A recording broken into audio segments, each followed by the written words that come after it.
একদিকে উন্নয়নের ডামাডোল পেটাচ্ছেন বিধায়ক মিহিরকান্তি সোম, অন্যদিকে নির্মাণের 2.5 বছর যেতে না যেতে নদীগর্ভে তলিয়ে যাচ্ছে উদারবন বরখলা সংযোগকারী শিরিষতল সেতু। উদারবন বরখলা সংযোগকারী অমরানগর শিরিষতল সড়কের শিরিষতল এলাকায় নির্মাণ করা হয়েছিল আরসিসি সেতু। নির্মাণের পর ঘটা করে উদ্বোধন করেছিলেন সাবেক সাংসদ ডাক্তার রাজদীপ রায়।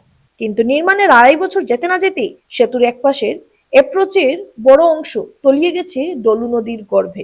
স্থানীয়রা জানান, সেতু নির্মাণের পর এলাকার বাসিন্দারা খুশি হয়েছিলেন, কিন্তু গত বর্ষায় বন্যার জলে সেতুর এপ্রোচের বড় অংশ নদীগর্ভে তলিয়ে যায়। এতে সড়কের একটি অংশ দিয়ে যান চলাচল বন্ধ হয়ে পড়ে।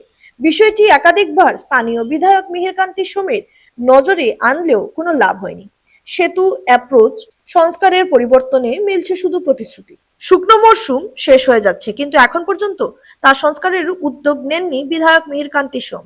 তড়িঘড়ি এই অংশ সংস্কার করা না হলে বর্ষার মরশুমে যে কোনো সময় বাকি অংশটুকু নদীগর্ভে তলিয়ে যেতে পারে বলে আশঙ্কা প্রকাশ করে তারা আরো বলেন, যদি সেতুর অ্যাপ্রোচের পুরো অংশ নদীগর্ভে তলিয়ে যায় তাহলে যোগাযোগ বিচ্ছিন্ন হয়ে পড়বেন এলাকার বাসিন্দারা।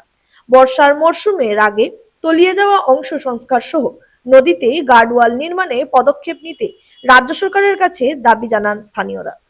আমরা বর্তমান সবাই যে ব্রিজের অবস্থা, এবার আর বর্ষার বাকি ধরুন 2 মাস পরে যে ভাঙ্গনটা আছে এটা যদি ভর্তুকি না করে, এটা ভাঙ্গিয়ে আমরা নদীটা এদিকে মিলিয়ে যাইব, আমরা রাস্তাটা ব্লক হয়ে যাব।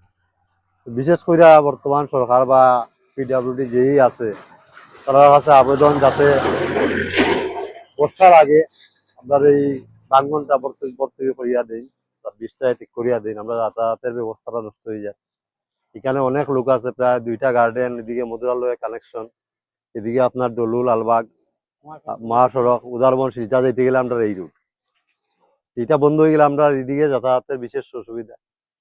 তাই আমরা বিশেষ করে আবেদন রইল যাতে অতি সত্তর এটা মানে ভর্তুকি করিয়া এটা সম্পূর্ণ হয়ে যায়।